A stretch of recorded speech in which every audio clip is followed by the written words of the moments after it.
తిరుపతి జిల్లా నాయుడుపేట పట్టణంలోని గడియారం సెంటర్ వద్ద వెలిచి ఉన్న గ్రామదేవత పోలేరమ్మ హుండీ లెక్కింపును దేవాదాయ శాఖ జిల్లా అధికారి రామకృష్ణారెడ్డి, కార్యనిర్వహణాధికారి శశాంక్ కుమార్ ఆధ్వర్యంలో నిర్వహించారు. జాతర ముగిసిన నేపథ్యంలో హుండీ లెక్కింపు నిర్వహించగా హుండీ ద్వారా 4,27,882 టికెట్ల ద్వారా 1,33,400 కానుకల ద్వారా 49,808 భక్తులు అమ్మవారికి సమర్పించినట్లు వారు తెలిపారు.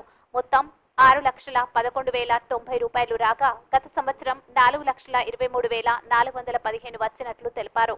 ఈ కార్యక్రమంలో రామారావు, దేవతా కిషోర్, అర్చకులు గణపతి, సిబ్బంది ఉన్నారు.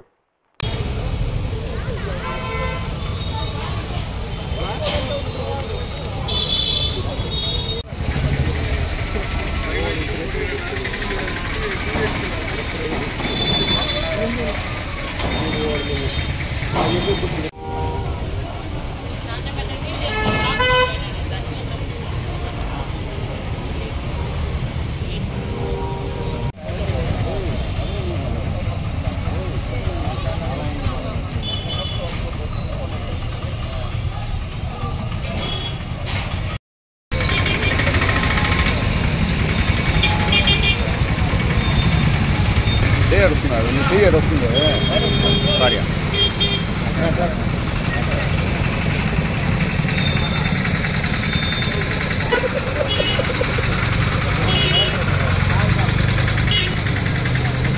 అలా చెయ్యి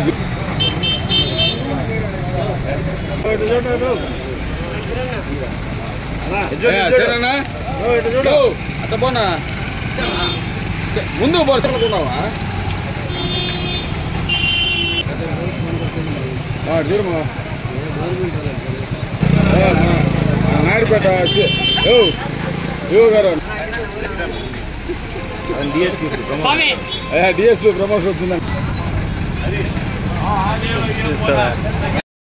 జాతర 2024 సంవత్సరం కాను హుండీల ద్వారా 4,27,882 రూపాయలు, 100 రూపాయలు టికెట్ల ద్వారా 1,33,400, కానుకల ద్వారా 49,880 రూపాయలు, వెరసి 6,11,090 రూపాయలు ఆదాయాన్ని వచ్చింది దేవాలయం.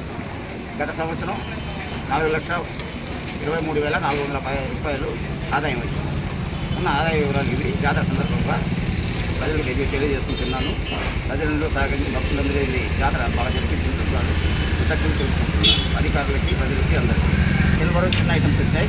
నెక్స్ట్ టైం ముందు ఓపెన్ చేసినప్పుడు అభ్యర్థులను పిలిచి రద్దు చేయిస్తాం. మరిన్ని న్యూస్ అప్డేట్ కోసం A3 న్యూస్ ఛానల్ ని సబ్స్క్రైబ్ చేసి బెల్ ఐకాన్ ను ప్రెస్ చేయండి.